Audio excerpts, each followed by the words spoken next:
Анашым, қалайсың? Соншама беріліп қандай кітап оқып отырсыз? Мен Мұхтар Әуезов атамыздың Абай жолы шығармасын оқып, сені мүлдем байқамайда қалыппын. Жақсы болған екен. Қанша күндерден бері осы кітапты оқуға ниеттеніп жүредіңіз. Ақыры сәті түскен екен ғой. Дұрыс айтасың. Мен бұл шығарманы оқығанда жаным рахаттанады, жаным ләззат алады. Ал өзіңше Абай атамыз жайлы мәліметтер білеміз бе? Әрине, Абай атамызды білмейтін қазақ жоқ шығар. Рас айтасың.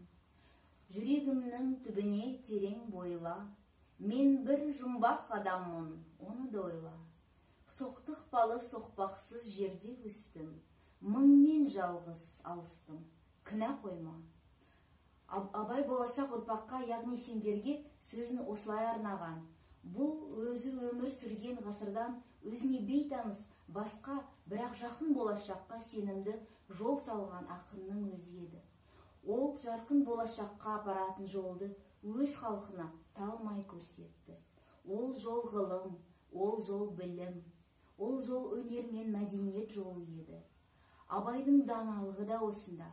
Алдара деген себебіміз сол заманда көзі ашық, көкірегі ояу, түрлі тілдерді меңгерген қалың қазақ арасында жалғыз Абай еді.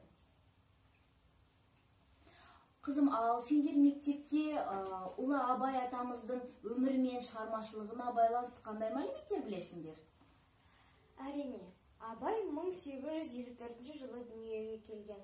Ол Шығыс Қазақстан облысы Абай ауылы Шыңғыс тауының етегінде дүниеге келген. Абайдың арғы атасы Ырғызбай, әкесі Құнанбай және де анасы Ұлжан.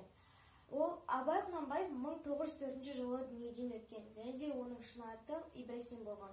Абай Құнанбаев атамыз философ, ағартушы, ойшыл, аудармашы, және де ол кәдімгі ауыл адамдарын білімге, өнерге, мәдениет, және де Абай атамыздың биыл 175 жылдық мерейтойын дүние жүзі болып тойламақпыз.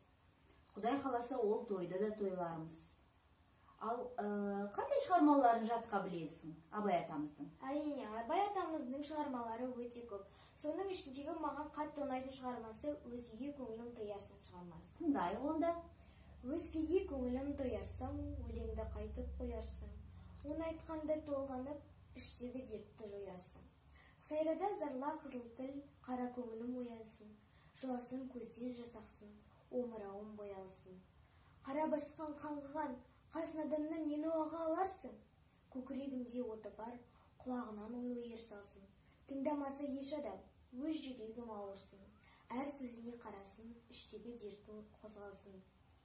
Әуелесің қалқысын, от жалын боп шалқысын. Жылай-жылай өлгенде, арттағыға сөз қалсын. Өте тамаша, маған өте ұнады жаным. Анашым, сіз біздің Абай Құнанбаев атамыздың өзінің өлеңдерімен, шығармаларымен ғана танымал емес, өзінің ұлы сазгер екенін де білесіз ғой. Абай атамыздың бір өлеңінен бір шумақ айтып жіберсек қалай қарайсыз? Дұрыс айтасың, екеуміз қосылып бір шумақ өлеңді айтайық. Ал қандай өлеңін айтамыз? Маған Абай Құнанбаев атамыздың «Желсіз түнде жарығы» өлеңі қатты ұнайды. Сол өлеңді айтсақ қалай қарайсыз? Өте жақсы қараймын, бірге екеуміз қосылып айтып көрейік ол әнді де. Желсіз түнде жарығы